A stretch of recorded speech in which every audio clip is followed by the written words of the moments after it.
I've been threatening to write a letter to the editor in reference to like the schools. You know, they just printed the failing schools. Now, right off the bat, there's something to me wrong with referring to school as a failing school. Agreed. You know, and there are issues that I don't think that has been addressed, and people who are in positions of authority probably don't know how to address them anyway because they... What are the issues that are not being addressed that you see? None. Okay. You know, when I say none, I mean whether they be educational, that is in terms of, say, K-12, you know, what do students need to be dealing with K-12? What role does the indigenous culture play when formulating a curriculum for students K-12 in the urban communities? There's a lot of things. See, I'm doing it off the top of my head right now. Sure. Because if I really decide that I'm going to write this letter, yes, sir. You know, after I read that newspaper report on the charter schools, I think it was yesterday or day before, whatever, I got a little closer to deciding that maybe, man, you know, ain't no point in me sitting around complaining. Yeah. You know, because when I look at this space, and I also think about the center in the Ninth Ward. Yeah, Ellis Marsalis Center. I realize that in both cases, the physical facilities is ahead of the curve in terms of teaching the music which students need to learn in order to be competent. Sure. You see? And which in a way is another issue. How so? Well, for one thing,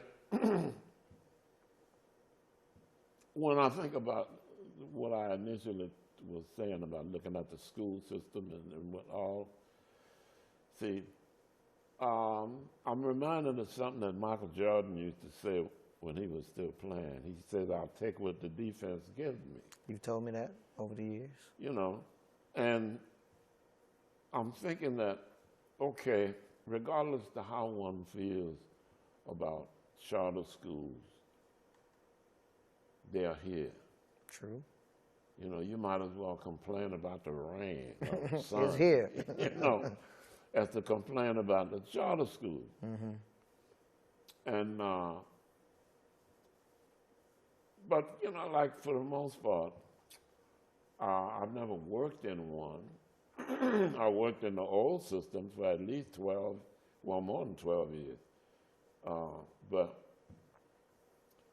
I mean, I could do like a dissertation on the ups and downs and the you know, the failings of that system, Yeah. having worked in it.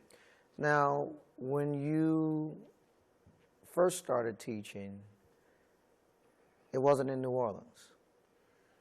No, actually it was in Jefferson Parish. JP. But for a year. For 1 year, okay.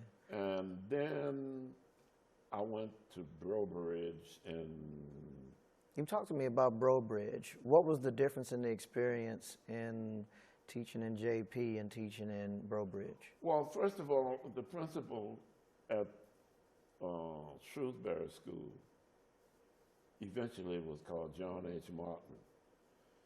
It might have been John, I think it was John H. Martin by that time, anyway, was that the principal came to me and gave me a schedule.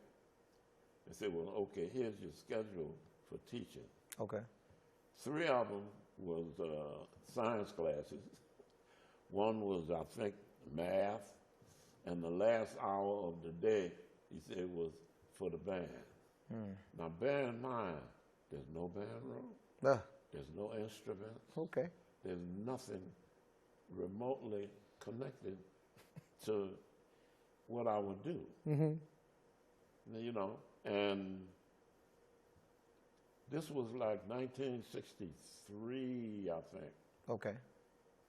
You know, right around up in that period. So after that year that I left, you know, because I said, well, man, you know, now I was already married, had 2 kids. I said, man, I can't do this. Yeah. I mean, if I can't help these kids, regardless of how much I need a job, I'm not going to stay here and cripple them. Yeah. So I found out a friend of mine named John Fernandez, who was teaching in Brobridge, was moving to a band director's job in Opelousas, which is in the same area as Brobridge. So I went up, talked to the superintendent, and got the job. Now, Zach Fernandez was a top-of-the-line disciplinarian, band teacher, very knowledgeable. So I inherited a band that was already in place. So big difference, big All contrast. I had to do, it wasn't that big. You know, we had about 35 pieces in the band. Okay. Because it wasn't a very big school. And but it was mine to do something with, and you know, it was a very, very good experience musically. Drove my wife crazy. Oh yeah. She did not want to be there, and eventually, you know, I started to understand that. In the beginning year, when I first got there, I was appreciative of being able to have a job in which I had some training expertise in. Sure. Being a band director. Not science and math. Even though that was not my ambition. Yeah. So I overlooked my wife's feelings about where we were. You know, eventually, you know, she made friends with one of the teachers' wives. In fact, one of the teachers and I had been in elementary school together. And so she kind of toughed it out. Now, while we were there, the 3rd son was born. Ellis the 3rd. And the 4th son, Delphio. was born. So, knowing how she felt about that, I was pretty much ready to leave. You know, once I realized, you know, how uncomfortable it was for her. But some of the other band directors, see, we had a group called the directors. Okay. And each one of us was a band director at a school in the vicinity. The drummer, I think, was from Mamou. Fernandez was teaching in Opelousas. Pipkin was teaching in St. Martin Parish. Now, who's that person? Huh? Who's Pipkin? What's that? What's his first name? Yeah, David. I think it was David Pipkin. Okay. Yeah, I think he was teaching. He was teaching St. Martin Parish. St. Martin. Okay. Well, we were both in St. Martin Parish. So they had 2 Just schools. that Carver was in another area of St. Martin Parish. Was this still segregation? Oh, yeah. Uh-huh. Yeah, it was. That's a whole other story. Sure. And there was a tenor player named Morrison. I forgot where Morrison was teaching. But anyway, all of the people in the group was teachers, band teachers in the area. So when y'all got together, what did y'all discuss? No, we used to rehearse, man, because we'd play a gig every now and then, Okay. you know. In fact, we were close to playing a gig with backing up Otis Redding, but I don't know what happened, you know. I was not on the inside of the negotiation. Did y'all also do gigs in New Orleans? Huh? Did y'all do gigs in New Orleans? No, No. no. Just in and around that area. And there wasn't a lot of gigs. Sure. One here, one there. Yeah, and it wasn't jazz gigs Sure. at all. R&B? Yeah. Yeah. You see? So after the second year, I was ready to leave, and one of the guys in the band, David Pipkin, he said, man, if you don't want to stay there, we would like for you to stay in the area. Mm-hmm.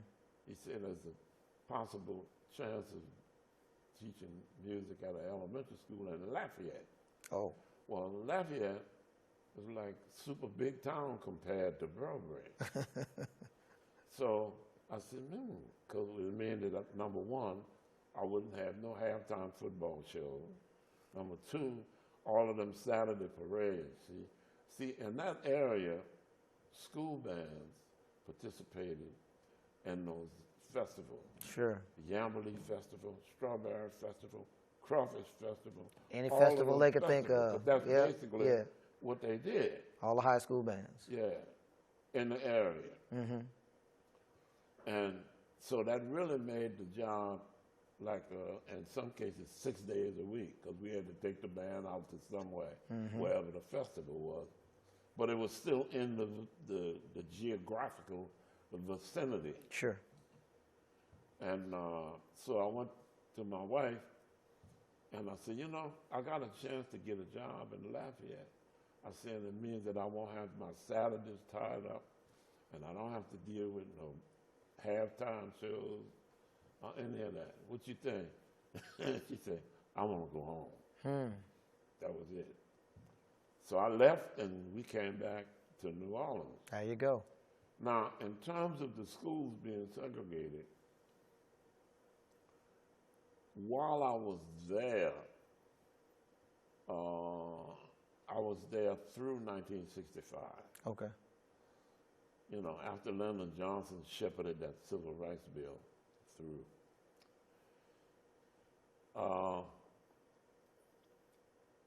The principal called me in the office because I think he viewed me as some kind of firebrand or whatever, I don't know. You don't say. And once the information was passed about the civil rights bill being passed, so he said, well, look, don't say nothing to them kids. You know, we just don't say nothing. Mm-hmm. Seriously. You know, so I said, yeah, okay, you know. Now, I was just about to start my concert band rehearsal because it was after football season. The kids already knew. Sure. You know. So they asked me about it. Mm-hmm. And I explained to them in the simplest way that I could. No pros and cons. Because right across the highway from Carver High School was Brobridge High, which was an all-white school. Sure. So I just told them, I said, look, the deal is this. If you would like to transfer from here to Brobridge High, all you have to do is go get your parents and go over there and sign up and go to the school. And I left it at that. Nobody moved. So I continued with my band rehearsal. And for the most part, it was interesting. I found out later on that Kathleen Blanco was a math teacher at Brobridge High. When you were right across the way. Hilarious. And I think she lost the job because she got pregnant. Mm. And In those days. the school systems, was, it was even worse when I was in elementary school. Mm. They wouldn't even hire a woman if they knew that she was married. Really? They could get away with that. There wasn't no civil rights or none of that. Yeah. And like she was married, but once she got pregnant, school board say like, that's it. Hit the road. But anyway, I came back to New Orleans. Now this was when y'all moved to Shrewsbury? No. Because this was 83. We moved back to a Hickory. house we had in Kenner, Oh, okay, in Kenner.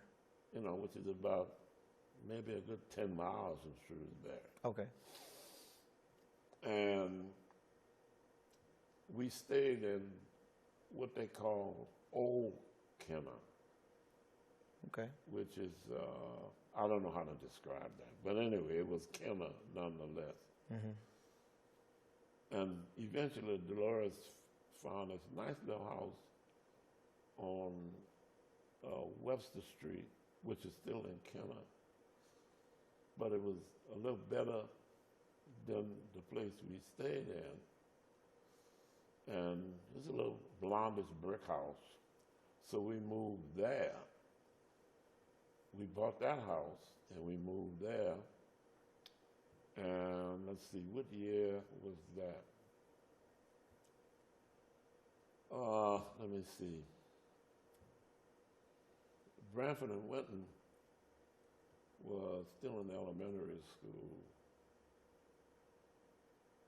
So that's probably 60 something. Late 60s? Yeah. Yeah. And when you And, moved into that, when you moved to Kenner, did you start teaching in New Orleans or did you just play? Who, me? Yeah. I never taught in New Orleans until I got to Noka. Really? There was no jobs. No job. See, this was the thing about it. Okay.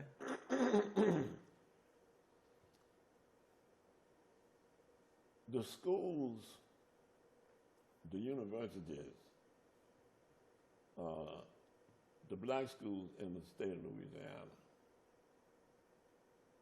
there were two schools. One was Grambling and the other was Southern. Now, the students from Southern who majored in music got jobs in New Orleans. Okay. The students from Grambling who majored in music got jobs in Shreveport, Bunkie, that area. Bossier, all them In towns. North Louisiana. Yeah. So when you consider the nature of the job itself,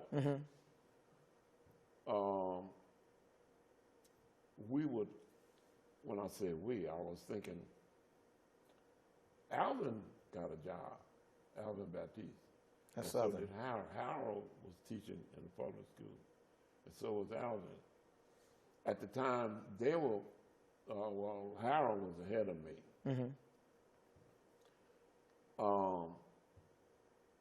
And I kind of ran from that. When I graduated, I didn't want nothing to do with teaching, school at all.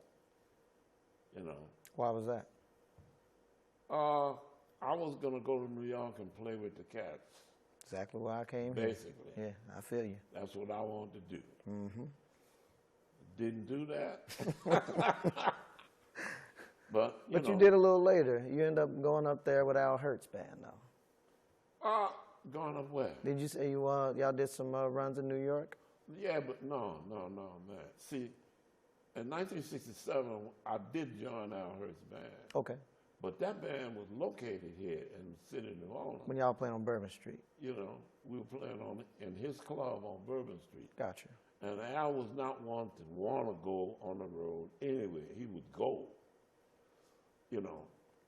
But by 1967, that's, when I started working with Al between 67 and 1970. What are the clubs in New Orleans where you playing at that time? Late 60s. Let me see if I can put all of this together. When I came back to New Orleans, well, there were a lot of black clubs I used to play in the 50s. Okay. Which ones were those? Well, I'd say a lot. It wasn't a lot. The Dewdrop Inn was one. Mm-hmm. Club Desire, which was in the Ninth Ward, every now and then, was another one. The San, they call it San Jacinto. It's a Spanish name, which really should be pronounced San Jacinto. Oh, okay. But nobody pronounced it like that. But that school, that club. Another popular club called the Robin Hood, but I never played there. I knew about it. Did you ever do the Joy Tavern? Huh? You ever play at the Joy Tavern? I did. We had the first group in Joy Tavern. Really? Who was in that group? Oh, God, who was in that group? Because I remember George something was the guy who was running it. And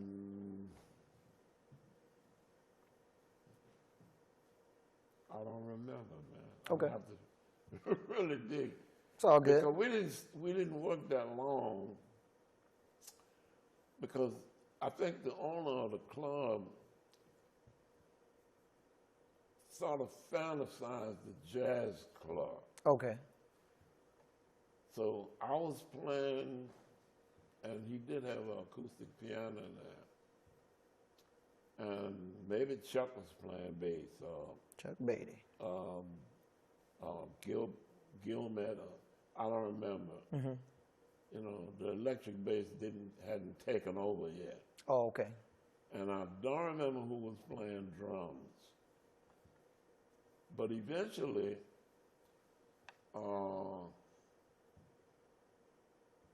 Alan started working there, Alan Toussaint. Mm-hmm. And also, Tammy Lynn started singing there. Yeah, Harold told me that story. That was after I was there, I got you. you know. But I worked there for a small amount of time. Also, for a small amount of time, I had a club called the Music Haven, Yes, sir. which is around 62, 3, somewhere around there. How long did that last? About 6 months. Oh, very prolific. And I always say every now and then that the greatest lesson I learned from having that nightclub was how much we have the right to fail. Killing. See, a lot of times in schools, teachers don't talk about the right to fail. They all just deal with, to be successful, you have to do this and this and this and this and that. Yes, sir. You know, but a lot of times what they don't say is, you do this first, and then after you fail, and you come back and do that. Yeah. You see? But anyway, that only lasted about 6 months. What acts did you have there? Huh? Who was playing there when you had it? As a bass player from Texas, from Dallas named Marshall Smith. Mm-hmm. Matt Paralot was playing tenor, and Jan Black was playing drums. Okay. We got that one vinyl album, The Monkey Puzzle. Mm-hmm. And let's see, 63, 60. Not long either after or before that. I think it may have been before, which would have been, you know, maybe 62 or early 63. I forgot. I got a gig at the Playboy Club with a trio, me, Marshall Smith, and Jan Black. Yeah. And how long y'all we keep were that? there primarily because the Playboy Club, with the headquarters was in Chicago, and the Playboy Club had signed several black artists and with the concept that they would work on the Playboy Club. Well, for some reason, the second one they built was in New Orleans. That makes sense. I'll never know. That makes sense. But eventually, you know, they built others. Mm-hmm.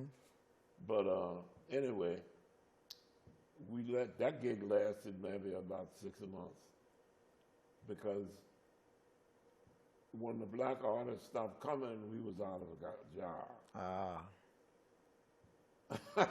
You know, and it was after that, I think, that I went up to Bridge, which I stayed for a couple of years. Mm-hmm. When I came back, I did start to work at the Playboy Club again, but I didn't stay that long because there were too many limitations in terms of musicians' mobility, so to speak. Oh. You know, it was a real good bass player named Bob Prado and a drummer who also played vibes, Joe, oh God, I can't remember Joe's last name. But anyway, by this time the Civil Rights Bill had passed and people were beginning to play wherever they could get a gig. Integrated stages. You know, and I ended up playing, well, I say ended up, but I was playing for a while with a theater company that was run by June Havoc. Okay. And we did a lot of things. There was one show called The Birds, spelled B-U-R-D-S, and it was written by Tim Rice. Okay. And Tim and June Havoc got into a dispute, so he quit. So she hired me because I could read notes and chord symbols, because Sure. there was a lot of that. Mm-hmm. So he was there long enough to help me with the script. It was the type of show it was there was a TV show that it was exactly like that. I'm trying to think of the name of it. I can't remember the name of it, but there was a cue and a punchline, Mm-hmm. and the group would play, and behind the curtain, the actors would change, and the next ones would come out, and It's kind of like a variety show. huh? Is it kind of like a variety show? It wasn't really a variety show. Variety shows had another meaning. It was like, what was that show? It was a TV show that was exactly like that. Oh man, I just can't think of the name. Yeah, But I'll look it up. it was, you know, it was always just the delivery and the punchline, the delivery and the punchline. So you would do a gig like that to supplement for not having any club gigs? You would do a gig like that to basically supplement for not having any club gigs that you would want to do? Yeah, I did that gig, well, I don't know for how long. Eventually, because there were different kinds of people that came in. There was one guy was a hypnotist. We played behind him. There was another actor came in. It was all with June Havoc's theater. Sure. There was another with, I forgot, with different people who came in. Yeah, as a feature. To the theater. So eventually that gig ran out. I think June, I don't know what, you know, maybe she got tired of New Orleans and she left. But anyway. So is this the 70s at this point? Yeah. Okay. Early 70s. When did the first Lou and Charlie's gig start? Just around that time. Okay. When that gig was over with June Havoc, Earl Turbington called me and asked if I would play this gig with him, which was Louis Charles. And it was a Saturday night. And the place was packed. Now, this was really a local club. Mm-hmm. I don't know what Charlie Berry was his name. I don't know what he was charging on the door. Or if he may not have been charging anything, just, selling drinks. And he had some great hamburgers. But anyway, Earl called Charlie, the place is packed. He called Charlie and said, "Hey man, can you come give me a ride? I need a ride to get there." Wow. So Charlie was upset. So when he came up to me and he said, "Hey man, could you put a band together?" I said, "Yeah." Mm-hmm. So I had James Black, who really lived around the corner from there, and Ralph Johnson, and John Brunos, and whatever bass player I could find.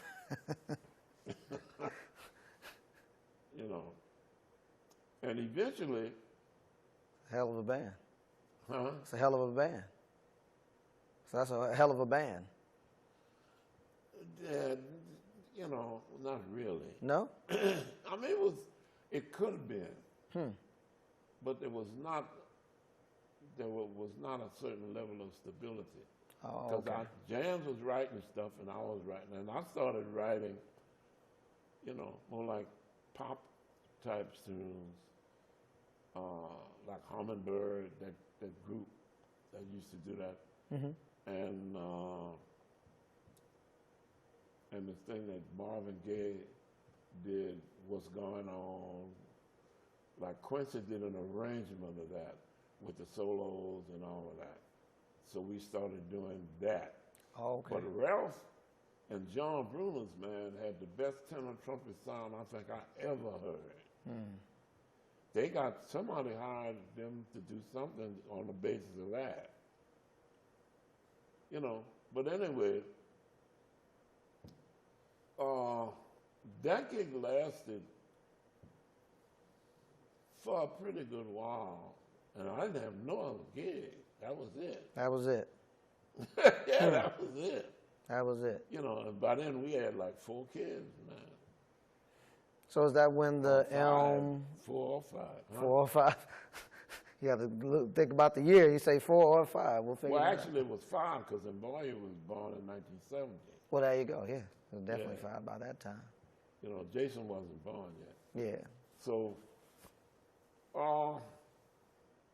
who else was in those bands at Lou and Charlie's besides John Brunis and Ralph Johnson? Because at some point, didn't you start hiring younger cats? Like Chris Severn? I did eventually. So an English lady from a magazine in England came in and did a story that turned out to be on James and me. Okay. So Ralph got upset because he was saying, "Well, man, I thought it was supposed to be a band," and all of us. I said, "But John, I don't have no Ralph. I don't have no control over that. This is a magazine." Yeah. So he got upset and he quit. Really? So so I got another tenor player, and it didn't work. Yeah. So eventually the gig folded. Really? For us, anyway. Wow. And I did come back with some younger guys. Jonathan Bloom was playing percussion, and his cousin Kent was playing flute. Mm-hmm. And trying to think, was James playing?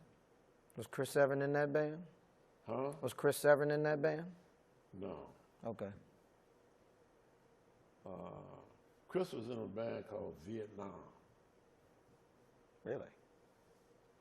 Yeah, you know, like a pop rock band. Interesting. I forgot, the drummer might have been Herman Jackson. It might have been. I think it might have been Herman Jackson. And I don't know, the bass player might have been Elton Harris, Oh yeah. you know, but I don't remember exactly. Mm-hmm.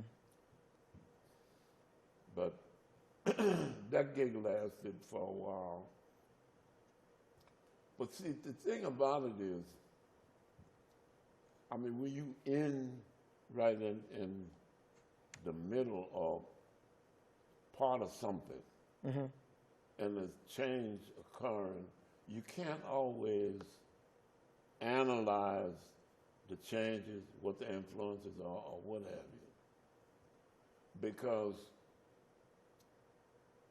when, well, see, I started teaching adjunct at Xavier University. Now, this was really in 1967. Okay. And I was able to do that even though I was playing with Al Hurst's band, because Al was basically here. We would go out of town, but,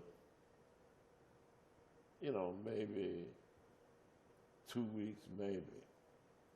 But anyway, the chairman of the music department at Xavier told me, he said, look, if you get a master's degree, I'll put you on full time. Well, it sounded really good to me, mostly because John Scott was in that art department, and John and I had a real close relationship. Mm-hmm. And we had all kinds of ideas and stuff that we wanted to do between visual arts and music and design and all of that. Mm-hmm. So in the summer of 73,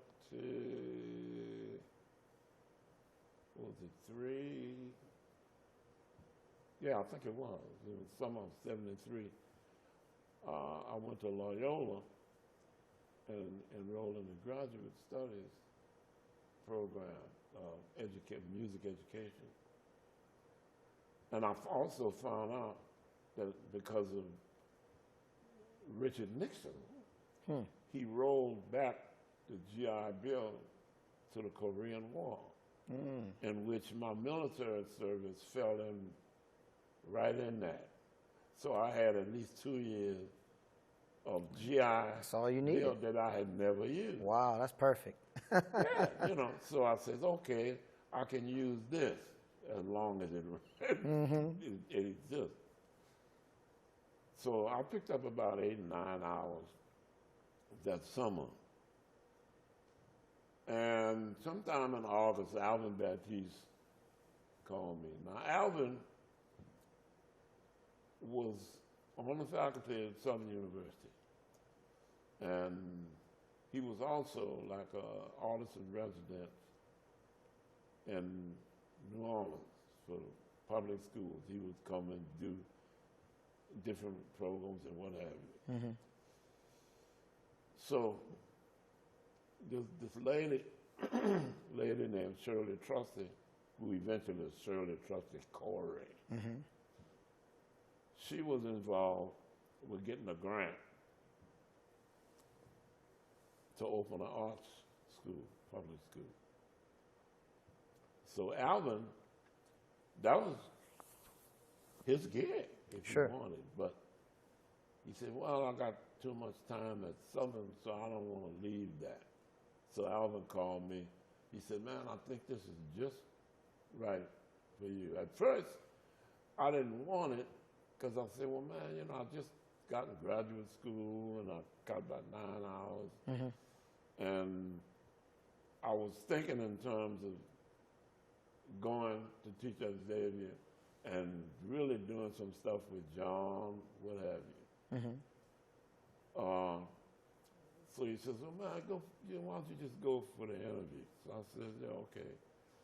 Well, Dolores, my wife, man, she was gung-ho for that go for the interview, go, you know. So I said, yeah, okay, you know. So I went for the interview and they hired me. Well, that was NOCA in 1974, in the fall of 1974. Where was it housed? Where were y'all teaching? At a building that had been an elementary school on Perrier and Webster Street. Webster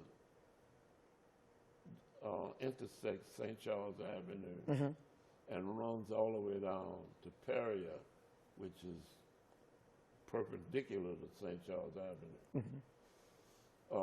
It's some kind of condo now. Yeah, I know exactly the corner you're talking about, yeah. And so I took the gig, you know, and it took me forever to get out of graduate school. I had finished all of my coursework, and I had my thesis to do. Yep. And my thesis was based on the development of a rhythm section. So once I started teaching at NOCA and engaging myself with students at NOCA, one of the students was a drummer named Stanley Stevens. Stanley was maybe a year beyond what that traditional age group. You know, most of the kids finish at 18. Stanley was, I think, 19. I got you. But he was playing in a group called the Music Factory with Clyde Kerr Jr., John Longo, Alvin Thomas. I don't remember the rhythm section. So he was getting like all kinds of experience in the professional world. Sure. He was still at J.S. Clark. Oh, he's in high school. High school. So he was in that first class. Chris was in that first class that I taught. So I went to Stanley for some assistance.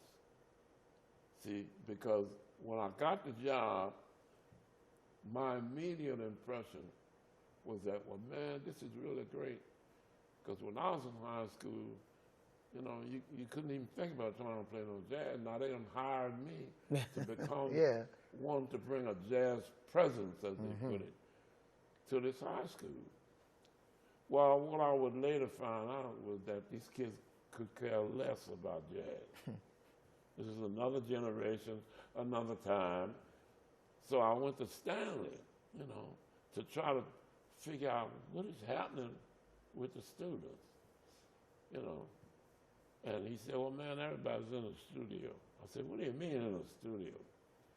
He said, they're all trying to get a hit record. So at least I got to a point where I understood what I was dealing with. Sure. You know, and I didn't have a curriculum. I sort of piecemeal that as I went along, you know. And the graduate school thing was working good because NOCA was maybe 6 or 8 blocks from Loyola. Oh, good. And the graduate school at Loyola didn't start till 4 p.m. So when we started at NOCA, the classes started at 8 in the morning. Eventually, one of my colleagues, Bro, was able to get the hours for us, for the music people, changed from 12 to 6. Freed up a lot of time for you. Yeah. Yeah. Well, it was a different time. You see, because it was still kind of an after-school program. Not really, because all of the students that came to NOCA came and enrolled using their, what do you call it? Homeschool? Huh? They went to regular high school, right? Yeah. Yeah. Yeah, but there was, I'm trying to think of what it's called. electives. Okay. You see, they all had those electives. And a lot of times, they don't tell you that you got electives. Mm-hmm. So that meant that they could come to NOCA and get credit for coming to NOCA using their electives, and it would count towards the graduation from the high school. Gotcha. And that's where a lot of our students, how we got a lot of our students. And it was a great experience for me.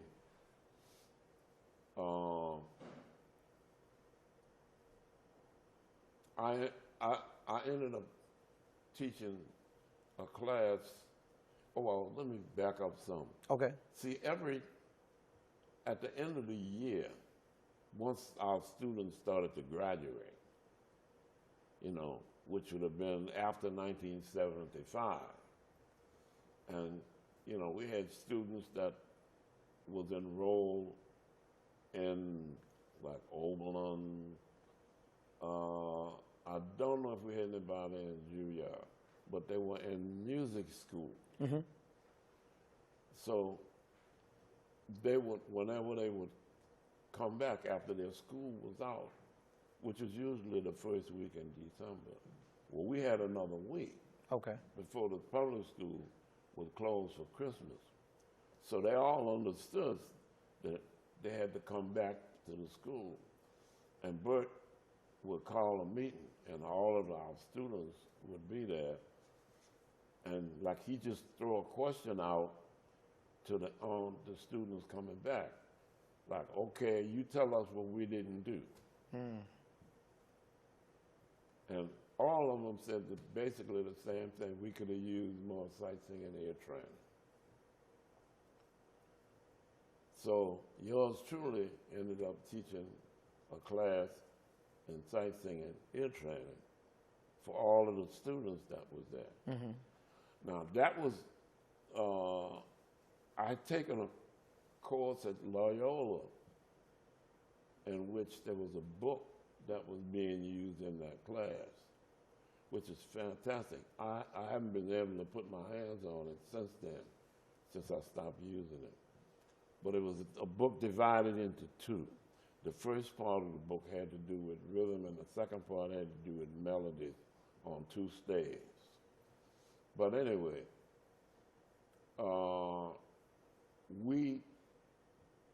the faculty at NOCA, we turned it into a 5-day-a-week class. So they did that every single day. I know that helped greatly. And basically, I taught at NOCA for a total of 12 years. Mm-hmm. And the last year that I taught at NOCA, I had one student,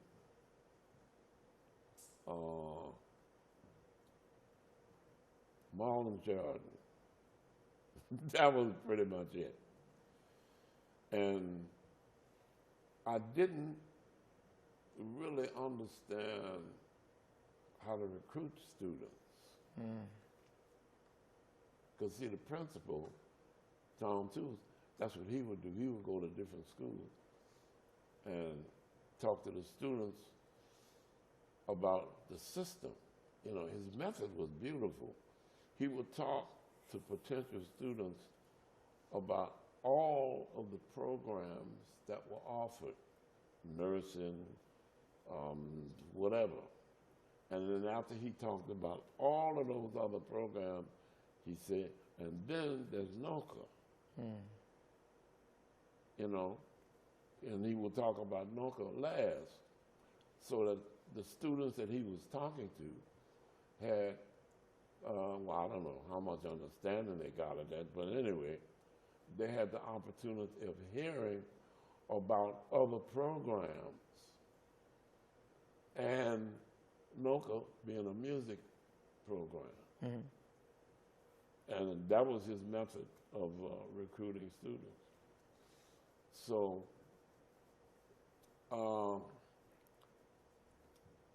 I left in 84, 85, 86, 86, somewhere around there. Okay. 86, 87, somewhere around there. Yeah. Went to Virginia Commonwealth. Yeah, somewhere around there. And I started looking for something other than what I was doing. Why is that? Because I only had this one student, and I couldn't figure out how to get students who would want to come and learn how to play jazz. I couldn't figure that out. I mean, if I were doing that today, I would have a better understanding of how to approach students in that manner. But this was, you know, it was a different time. Sure. You know. But I left and had a job offer at Virginia Commonwealth. So I went to Virginia in, I don't know, 86, I think, 85, 86. How long did you stay at Virginia Commonwealth? 3 years. 3. Okay. Yeah. What caused you to come back At the home? end of my second year, the chancellor from UNO came up there and got me. There you go. Yeah, Was that O'Brien? Huh? Was that O'Brien? Yeah. Okay. 'Cause he was O'Brien there came. when I was there. Yeah. Yeah. In fact, he wanted me to leave right then. But I said, no, man, I can't do that. Yeah. Because the dean was instrumental in me being there. Yeah.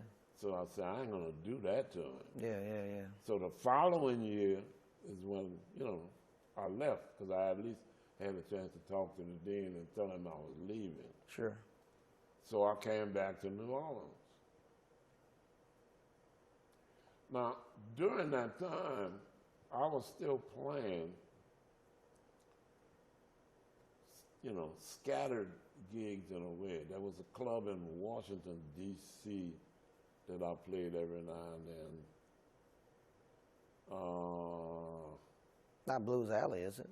Huh? Not Blues Alley. I think I did play Blues Alley, but that wasn't the one I was thinking about. It was another club, which was not quite on the same scale as Blues Alley. Okay. Downstairs, I forgot the name of it. And but anyway. So you were still playing clubs in New Orleans. So let me think. Not while I was up in Richmond. No, I guess while you were teaching at Nook and then when you came back. When did you start playing at Snug Harbor?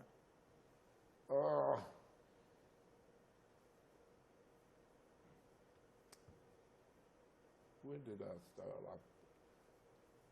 I think I started to play at Snug Harbor even before I went to Richmond. Was that when it was the Fallbird? But it wasn't.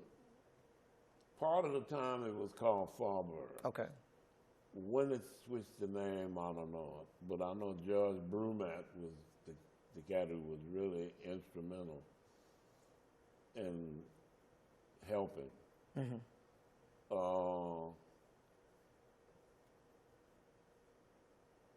There's a video, Jason may have it, of a group that I had at Snug Harbor. Chris was playing bass, man. You know, he had hair like that.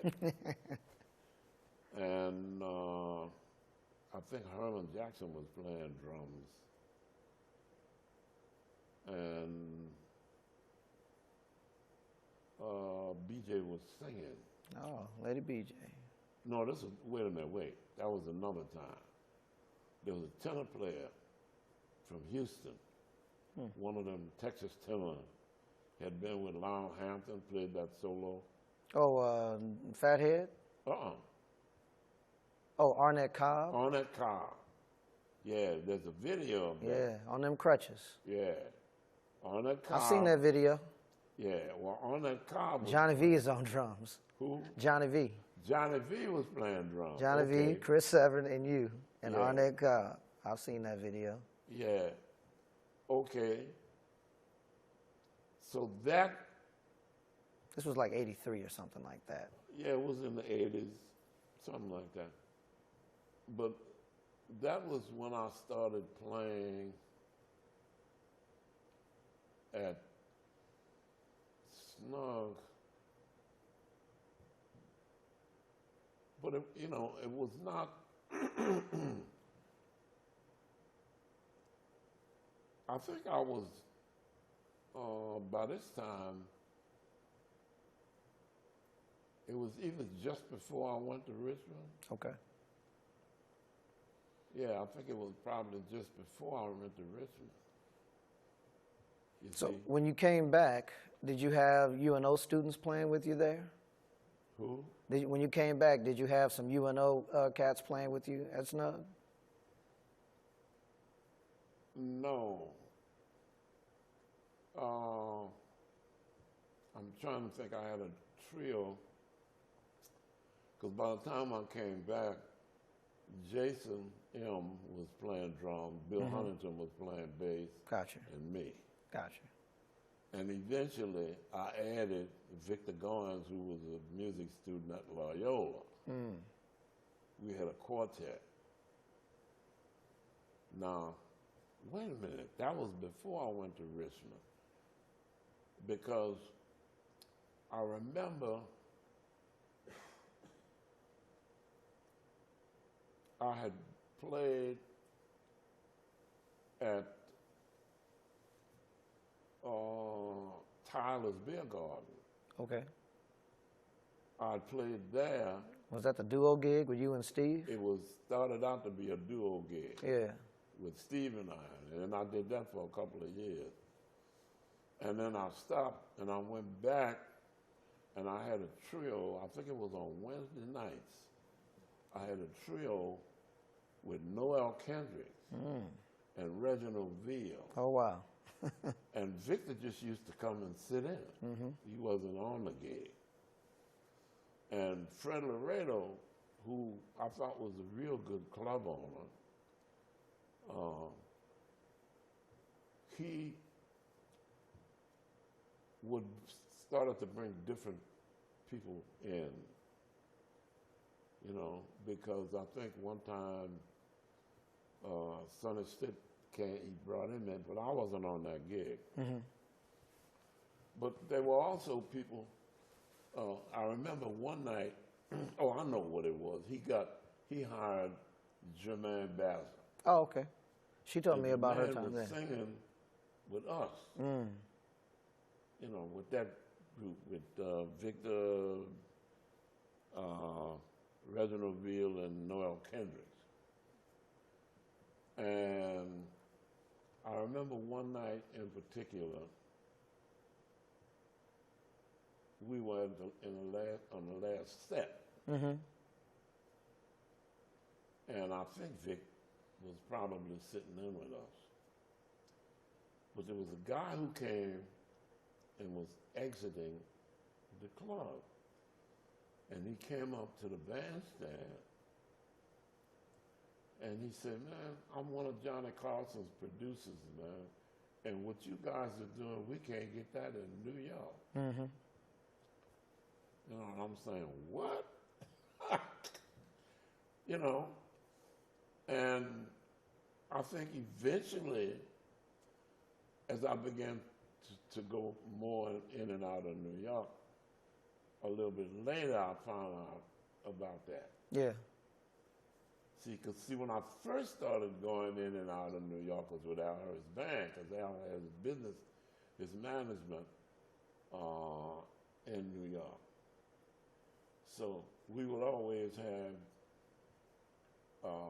Mondays off from his club, the band did. Okay. And I'd stay and go catch Thad Jones and Mel Lewis Of course. at the Village Vanguard. Vanguard. Yeah. And Thad was playing third trumpet in the band and on a television show with Ed Sullivan. And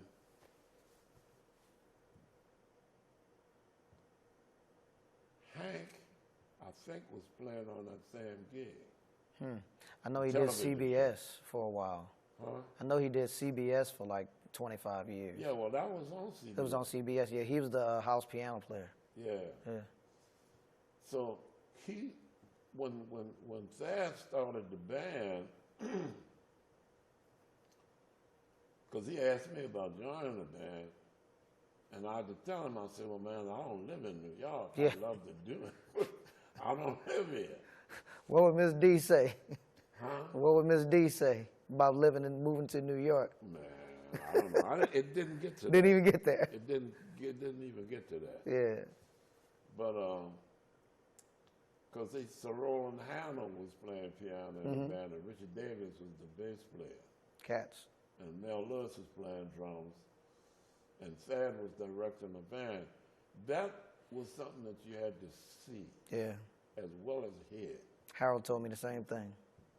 you know, because what Thad would do, he would write arrangements, and he would point to different guys to solo, and while one guy was soloing, he would point to another guy who would join with the soloist that was already playing, and he would sit him down. And he had sections of the piece that they were doing where it might even be in like a double time that he could inject and direct, you know, within the same piece. Wow. You know, man, it was a heck, and see, all of the people in that band were like top studio cats. Snooker Young was in the band. I forgot the lead alto player. He worked a lot. Forgot his name. But they were all like top New York musicians in the band, and they played in it, not for the money. Yeah. You know, Garnet Brown was playing trombone and writing for that band. He was living in New York then. But that was when I was with Al's band, and we was going in and out of New York. You know, so it was a great experience, you know, for me to be able to do that. Yeah. And to hear them. And I'd also met a good friend, a composer who was a friend of my friend Roger Dickerson, that he knew, named Howard Swanson. Okay. Well, Swanson was living on the east side in New York.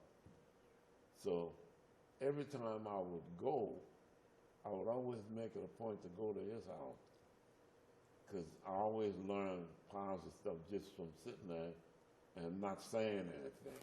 Yes, sir. Yeah, because one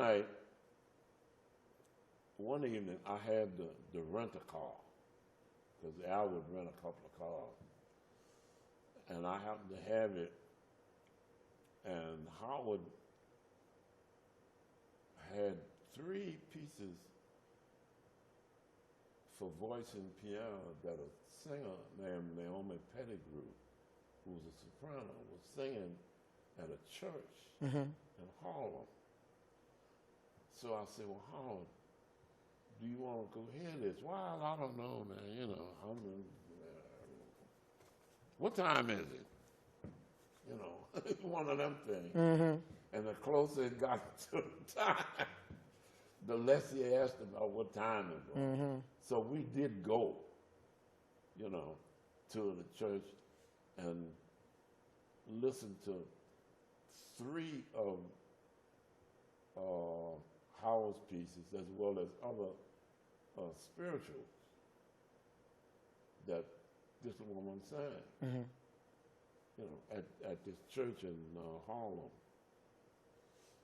But, I mean, that was one other experience that I got, you know, from being in that band. Just seeing different musics in different parts of the country and diversity and all of that? Well, now different. I did see a lot of different parts of the country, but it didn't have much to do with music. Like Okay. We would go as far west as Wyoming, you know, and play in a barn. Okay. You know, they had made it into a space that we could play. And in Wisconsin, we played one year at the Wisconsin State Fair, and man, they had a real good high school jazz band that was playing there. And they also had products that the people make. Cause see, that's a big dairy state. Uh-huh. And there was this house. I don't know, to call it a house, but it was a space where everything in it was some kind of cheese. They had different candies, was made out of cheese. Just hilarious. everything. And I wanted to buy some of it to take home, but it was the very first day of a 2-week trip. Nope. Wouldn't have made it. So I couldn't figure out how I was going to keep all of this cheese for 2 weeks before I got home. Wouldn't have made it. Actually, if I had been thinking about it, I would have took the cheese and mailed it. I'm sure I could have got them to mail it. But I wasn't thinking like that. Interesting. Mailed But there cheese. were different places that I went with Al's band. It was different from, New Orleans. Mm-hmm. And I got to see a lot of different places. I want to ask you about a few other clubs here. Did you play at Vernon's? Where? Vernon's. Oh, at Vernon's? Yeah. Yeah. Okay. Vernon Williams got this club from a brother named Hayes, who had made some money with a small space across the street and specialized in chicken, fried chicken. Hayes Chicken Shack. Yeah, Hayes, I don't know, it might have been called Hayes Chicken Shack, but it was Hayes. Mm-hmm. So he bought the property right across the street and opened it up. And eventually it was like a 500-seater. Oh, that's a big spot. Yeah. So there were two brothers, one named Clarence Davis, we called him Bo, and Al Smith. So Al and Bo, Bo was a drummer. He played with Dave Bartholomew's band. Al wanted to be a drummer. He just didn't quite make it. But they used to book concerts on holidays. So and they would hire the American Jazz Quintet. Oh, okay. Which was, Harold and Alvin and me and Peter Beatty and Edward Blackwell. Mm-hmm. And we would play there, maybe the 4th of July, Thanksgiving, Christmas Eve, maybe even Christmas Day. New Year's. Maybe New Year's. Easter. I don't know if they did it on New Year's. I don't know. But whenever Al and Bo decided to do that. But that was mostly when I played that. And eventually when Vernon Williams got it, he started bringing in people. He brought in Ramsey Lewis.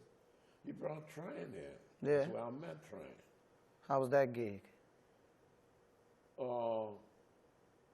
You know what you mean? Listen to Train? Yes, sir. Cannot explain it. Yeah. You'd have to hear it. Yeah. You'd have to hear it. Nothing I can say to that. Man, you know, Tran and Elvin, boy, was something else. The recordings do that for me. I can't even imagine just being there and feeling all of that energy. It was something else. You know, the intensity was plenty. Have you ever felt anything like that? You ever felt anything else like that? Listening to music? The intensity that Tran and Elvin had? The closest that I've heard come to that. One night Branford came and sat in, and him and Jason got into a thing that was just like Elvin and Tran at Snug Harbor. How much of, you know, what Tran and Elvin was an influence of that, I'm sure there was. I'm sure, yeah. But that probably was the closest, because there was really no place to hear musicians who dealt with that kind of intensity. Yeah, in New Orleans. Anywhere else. You think even if you went to New York, there wasn't nobody playing like Tran. No. Now there was a lot of people who thought that they could shed their way into what Tran was doing. So there were a lot of imitators, you know, because I heard different saxophone players, you know. But I think invariably,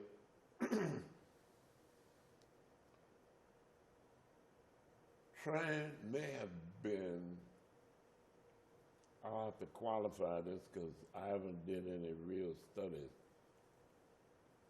Tran could very well have been the last of the musicians in the area of Charlie Parker, Dizzy Gillespie, Miles, all of them, you know, which were really the founders,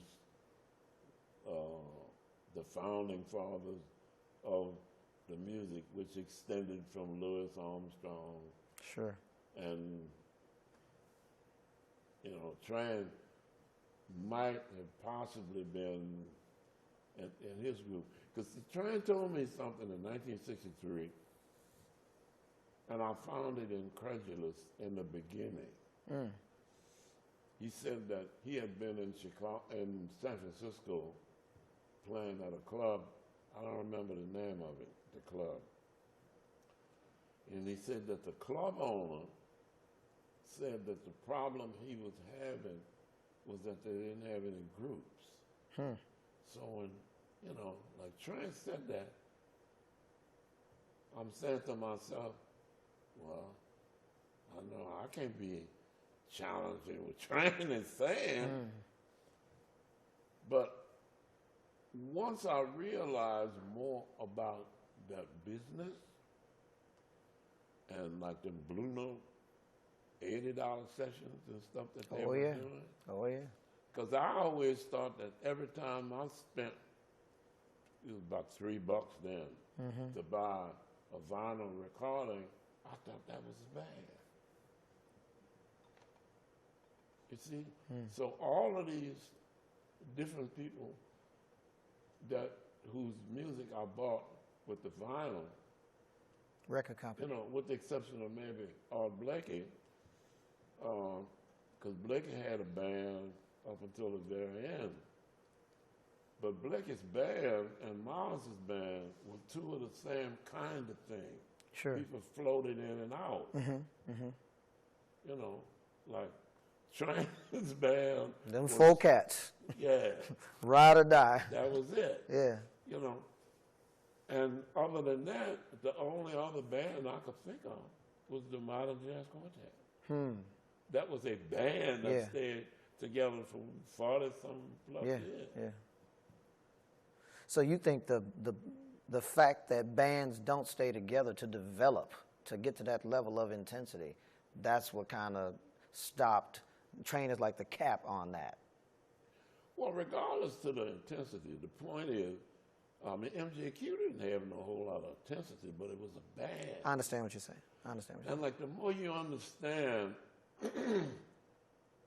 about the business of the music, what you begin to understand is that I don't care how good you play like Tran on your tenor or how much you play like Freddie on your trumpet, club owners hire groups. True. Very true. And the level of organization fell off until Scan got to New York. And when Whitney went to New York, he went as a band leader. Eventually, well, Branford was in the band, you know, and Kenny, and it reminded me of, you know, on the South, on the bass player. Yeah. Phil Bowler. And Jeff Watts. Charnett. You know, there was a lot of cats, man. But the whole idea of leadership is the thing that has fallen off, and it hasn't really corrected itself today. Well, you still have younger cats in your band. Yeah, but that's not good. Why is that? I mean, for example, I had an interview in Japan. I happened to be over there, and Winton was over there with his group. So, well, the Japanese is big on family. Sure. You know, all right. So since I happened to be there, and Winton was there, they wanted to have an interview with the two of us. Okay. So the interviewer asked, why was it not that the father was in the band? That's funny. You know, like I say, hey, man, I'll answer that. I say, first of all, if I was in Winton's band, immediately it would date it. Immediately. He doesn't need me in the band just because I'm related to him. He doesn't need that. Yeah. He needs peers who can bring where he is into focus to play the music that he's playing. And it's a similar kind of thing, sort of a different spiel. The guys that's in my group, there's a combination of things that make that possible. Number one is that we here at Snug Harbor, which has been doing what it does for a long period of time. Number two, the people who are playing in the group live here. And they do other things. And we've been playing together for a pretty good while. Number three,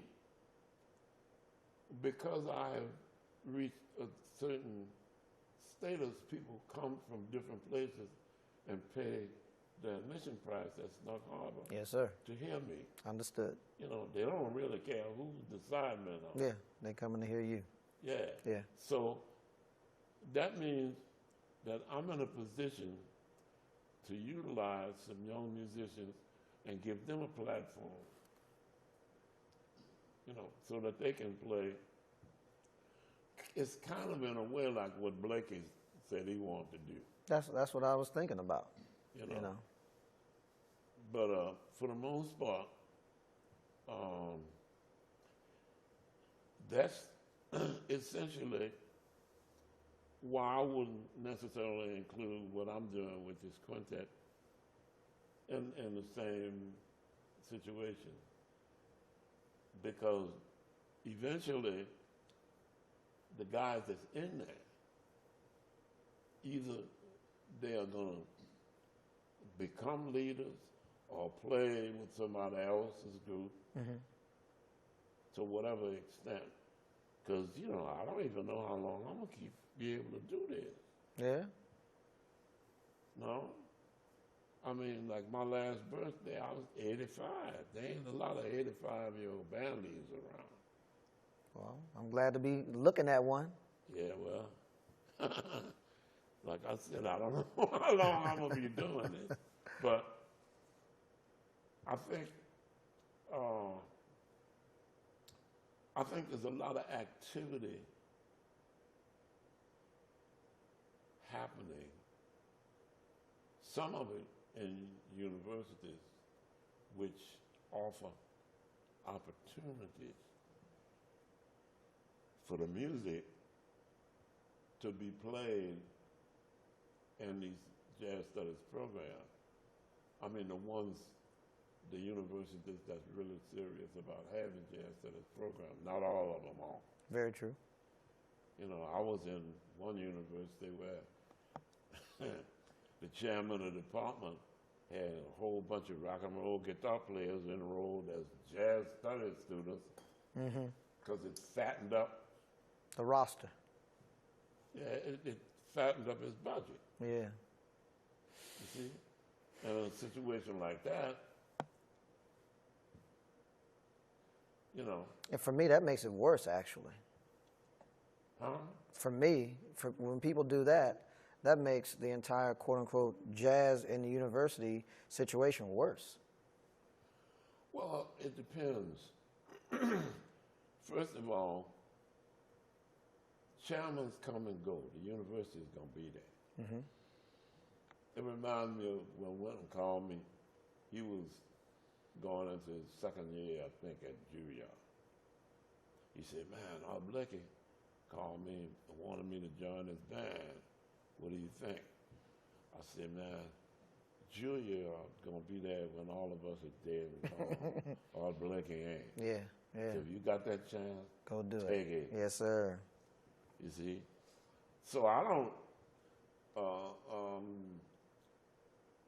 necessarily think that, I think that some of the universities where there's a chairman, some have the ability to recognize the opportunity. That's true. Some of them see it as a problem. Very much instead true. of an opportunity. Very much true as well. So eventually, you know, it'll probably work itself out. Like what Winton is doing in New York with essentially Ellington. Now that is something that everybody should see. Mm-hmm. You know, I mean, these high school kids, he said when they first started that, because it's probably been about, 22, 23 years. It's been a while, yeah. Doing it. He said when they first started it, not one single band coming through there had any clarinet players. Hmm. That's not a problem now. And a lot of those kids who come in that band, they play clarinet very well. Mm-hmm. And there's no way to project exactly what is going to come of that. Because if you think in terms of essentially Ellington, not the Lincoln Center Band, essentially Ellington, if you think of it in terms of planting seeds, Sure. you see, then some of these kids was in these bands and came to New York with their band and was playing very high level jazz music related to Duke Ellington. Mm-hmm. That becomes a motivation for them. Like Branford told me about a guy who used to go to North Carolina Central. He's adjunct over there. Mm-hmm. He said this guy has got a job either at a junior high, high school. I don't remember which one. He said, but everything he teaches, man, he teaches it through the drums. Hmm. You see? And the good teachers are basically like good of anything. Mm-hmm.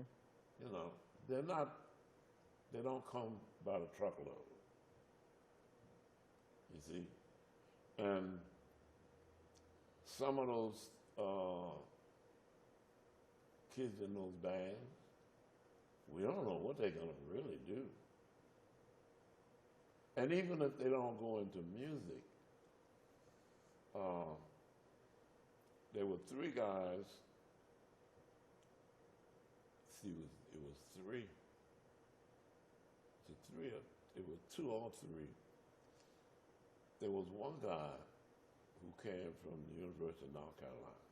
He came to UNO not long after I had started there. We didn't have a graduate program in jazz studies, so he came in as the graduate program that was existing. Mm-hmm. He was a math major from UNC Chapel Hill. You know, he told me about 1 year as an exchange student in Germany. And he said that he met with the faculty when he first got there. And he didn't see them no more until it was time for the exam. That's deep.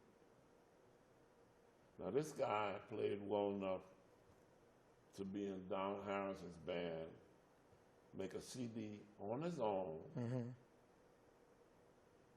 You know, I heard that he's practicing law in Washington. I don't really know that.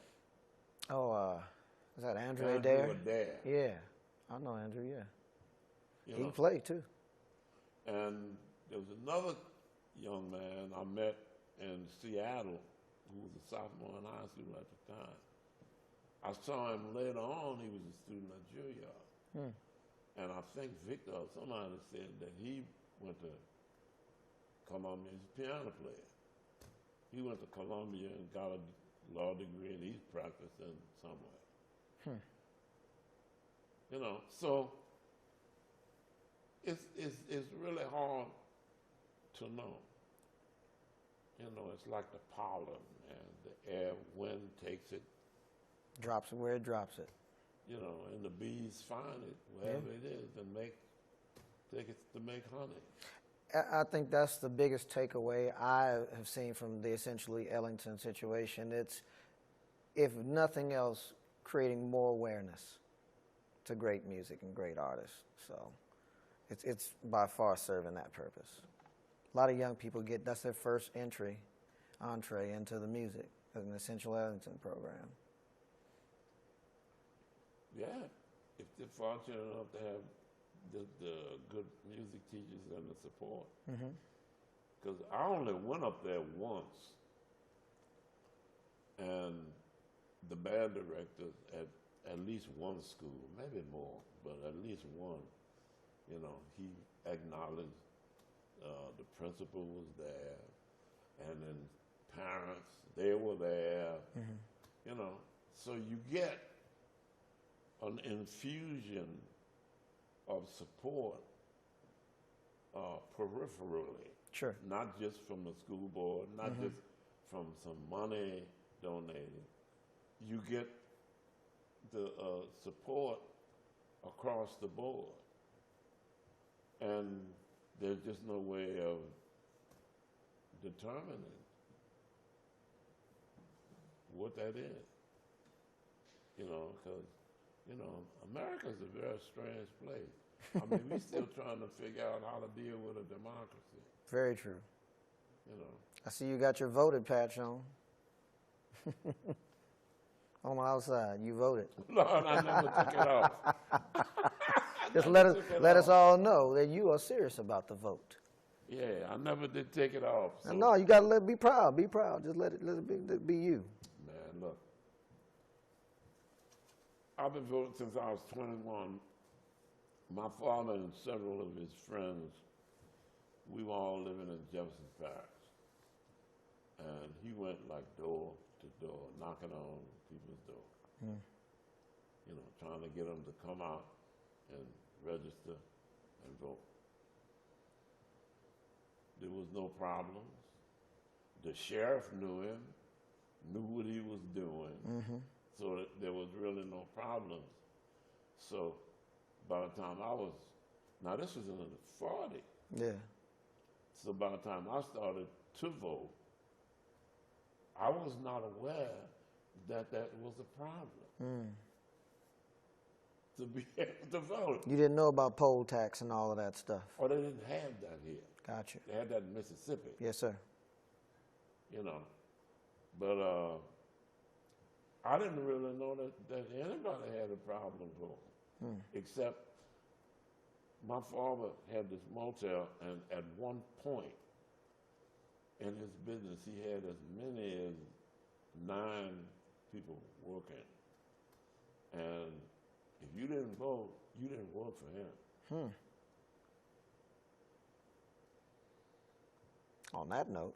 You know, so, but basically, you know, it was all philosophical, Sure. you know. So when I started hearing about people having problems voting, I'm not talking about way back. I mean, even after I was voting. Yeah. I'm saying, wow, what is that about? But there it is. Yes, sir.